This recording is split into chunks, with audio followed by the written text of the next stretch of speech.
Hello friends, मेरा नाम रोहित गुप्ता है और हमारे रीजनिंग में टॉपिक चल रहा था घन और घनाभ, जिसका आज हम दूसरा पार्ट लेकर आए हैं। तो सबसे पहले आप मेरा चैनल सब्सक्राइब कर दीजिए जिसने नहीं किया है। चलिए आते हैं क्वेश्चन पे अब। तो पहला क्वेश्चन यह है कि एक रंगे हुए घन को कुल 343 छोटे छोटे घनों में काटा जाए तो कुल ऐसे कितने छोटे छोटे घन बनेंगे जिनकी ज़्यादा से ज़्यादा दो सतह रंगीन हो। तो जब भी हम एक बड़े घन को छोटे घनों में काटते हैं तो छोटे घनों की संख्या का फॉर्मूला होता है n की पावर क्यूब, n की पावर 3, जहां पर n क्या होता है, n होता है बड़े घन की भुजा अपॉन छोटे घन की भुजा। तो यहाँ पे हमें कितना दिया है, छोटे घनों की संख्या दी है 343, जहां पर मैं रख सकता हूँ n की पावर 3 बराबर 343 और यहाँ से n की वैल्यू मैं निकालूंगा तो कितनी आ जाएगी 7, क्योंकि 343 जो होता है वो 7 का क्यूब होता है। तो n की वैल्यू कितनी आ गई 7। तो जैसे कि मुझसे क्वेश्चन में पूछा है कि उन छोटे घनों में ज़्यादा से ज़्यादा दो सतह रंगीन हो, ऐसे कुल कितने घन निकलेंगे। मैंने आपको लास्ट क्लास में बताया जब ज़्यादा से ज़्यादा कम से कम आता है तो हम उसमें क्या करते हैं। जैसे कि मैं लास्ट क्लास का मैंने एक पेज रखा है यहाँ पे, मैंने यहाँ पे आपको बताया था कि जब ज़्यादा से ज़्यादा एक सतह रंगीन हो तो उसमें एक सतह वाले भी हम क्यूब लेंगे सारे और जीरो सतह वाले भी सारे क्यूब्स लेंगे। मतलब जीरो सतह का मतलब है कि रंगहीन, विदाउट कलर या कलरलेस। उसी प्रकार अगर मैं आपसे कहूँ ज़्यादा से ज़्यादा दो सतह रंगीन हो तो हम लेंगे दो सतह वाले क्यूब भी, एक सतह वाले क्यूब भी और जीरो सतह वाले क्यूब भी।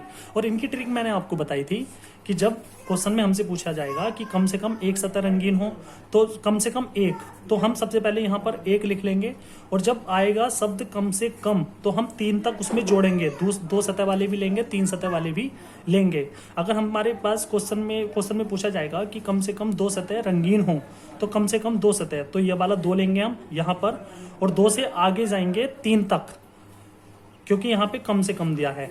उसी प्रकार अगर यहाँ पे ज़्यादा से ज़्यादा दिया है एक, तो हम एक तो लिखेंगे, लेकिन ज़्यादा से ज़्यादा अगर शब्द आएगा तो हमें नीचे की तरफ जाना है, एक से डिक्रीज ऑर्डर में जाना है, मतलब हम 0 तक जाएंगे। अगर हमसे पूछेगा ज़्यादा से ज़्यादा दो सतह हों तो 2 का हम 2 यहाँ पर लिख लेंगे, लेकिन ज़्यादा से ज़्यादा शब्द आया इसलिए हम 2 से 1 पर जाएंगे, 1 से 0 पर जाएंगे। उसी प्रकार अगर हमसे पूछेगा ज़्यादा से ज़्यादा 3 सतह रंगीन हों, इसका मतलब ये हुआ कि यहाँ पर 3 है, वो 3 उठाकर आप यहाँ रख लेंगे। और ज़्यादा से ज़्यादा शब्द आएगा तो आप 3 से स्टार्ट करेंगे 0 तक, 3 से 2 पर जाएंगे, 2 से 1 पर और 1 से 0 पर। इसका मतलब क्या है, 3 सतह वाले क्यूब भी लेंगे हम, 2 सतह वाले क्यूब भी लेंगे, 1 सतह वाले क्यूब भी लेंगे और 0 सतह वाले क्यूब भी लेंगे। इसका मतलब 0 सतह का मतलब रंगहीन, कलरलेस वाले क्यूब भी हम लेंगे। चलिए, तो जैसे कि मेरा इस क्वेश्चन में पूछा था कि ज़्यादा से ज़्यादा दो सतह रंगीन हों। अच्छा, यहाँ पे इसी क्वेश्चन में अगर ये शब्द ना आए ज़्यादा से ज़्यादा और केवल इतना आपसे क्वेश्चन में पूछा जाए कि कुल ऐसे कितने छोटे घन बनेंगे जिनकी दो सतह रंगीन हों, तो मैंने आपको इसके लिए एक फॉर्मूला बताया था। अगर हमसे क्वेश्चन में पूछेगा ये चीज़ ना देकर कि ऐसे छोटे से छोटे घन, मतलब ऐसे कितने छोटे घन बनेंगे जिनकी केवल दो सतह रंगीन हो, तो उसके लिए फॉर्मूला मैंने आपको बताया 12n-2। हम इससे निकालते 12n की वैल्यू है यहाँ से 7 माइनस 2 मतलब 5 और 12 पंजे 60, तो हमारा आंसर कितना आ जाता 60। लेकिन हमसे क्वेश्चन में पूछा है कि ज़्यादा से ज़्यादा दो सतह रंगीन हों, तो मैंने आपको बताया ज़्यादा से ज़्यादा कितनी सतह रंगीन हो, 2, तो यहाँ पर हम 2 लिख लेंगे।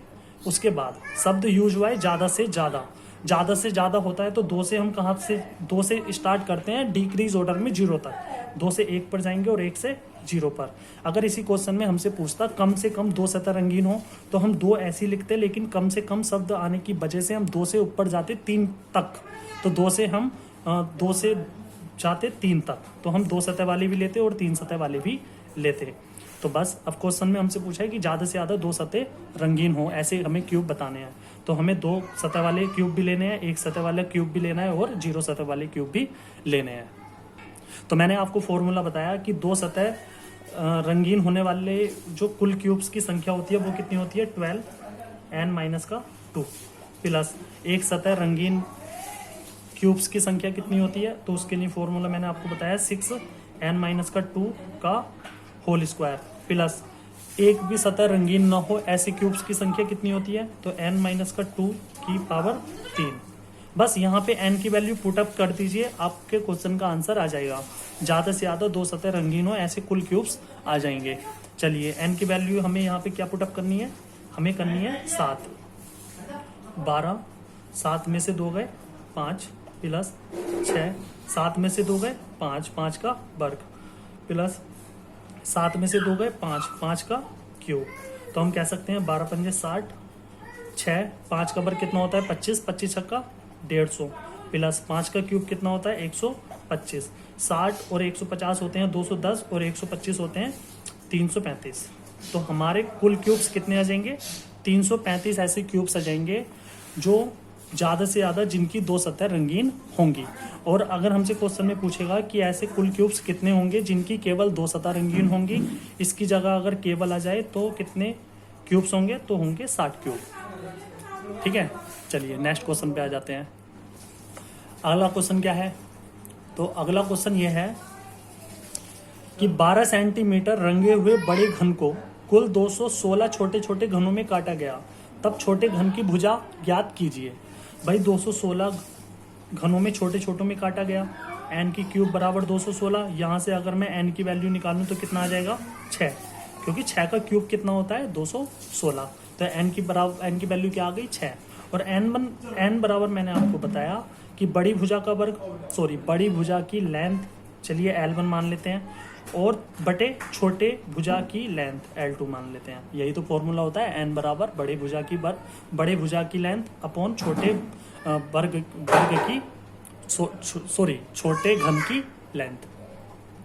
जहां पर हमें n बराबर क्या दिया है 6, L1 मतलब बड़े घन की भुजा क्या दी है 12, और हमसे छोटे घन की भुजा पूछी है L2।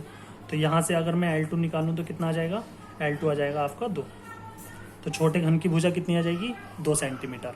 चलिए अगले क्वेश्चन पे आ जाते हैं। क्वेश्चन में दिया है कि एक रंगे हुए घन को 8 घन सेंटीमीटर वाले कुल 125 छोटे छोटे घनों में काटा गया। जब हमने एक बड़े घन को छोटे छोटे घनों में काटा तो उनकी संख्या आई 125, और जो वो छोटे छोटे घन जो आए वो 8 घन सेंटीमीटर वाले थे, 8 घन सेंटीमीटर वाले थे। तो छोटे घन कितने थे 125। यहाँ से हम n की वैल्यू निकालेंगे तो कितनी आ जाएगी, तो आप कहोगे n बराबर आ जाएगा 5। जहाँ पर n क्या है, तो n है बड़े घन की भुजा की लेंथ अपॉन छोटे घन के भुजा की लेंथ। अब इस लाइन को ध्यान से सुनना, जो 125 छोटे छोटे घन हैं उसने बोला है कि वो 8 घन सेंटीमीटर वाले हैं, 125 के 125 घन। तो यहाँ पे 8 घन सेंटीमीटर क्या है, तो यहाँ पे 8 घन सेंटीमीटर उनकी भुजा नहीं दी, उसने यहाँ पे उनका आयतन दिया है। जो वो छोटे छोटे घन आए, प्रत्येक घन का जो आयतन दिया है वो 8 घन सेंटीमीटर दिया है। अब आप कहोगे आयतन तो यहाँ पे कोई वर्ड यूज ही नहीं हुआ, आप कैसे कह दोगे कि आयतन दिया है। तो मेरे भाई यहाँ पे 8 घन सेंटीमीटर का मतलब यही होता है, 8 घन सेंटीमीटर का, घन का मतलब क्यूब, और क्यूब हम ऐसे लगा सकते हैं। और जब हम आयतन निकालते हैं किसी भी घन का तो वो क्यूब की फॉर्म में आता है, और आयतन जो घन का आयतन का फॉर्मूला होता है वो 1 की क्यूब होता है।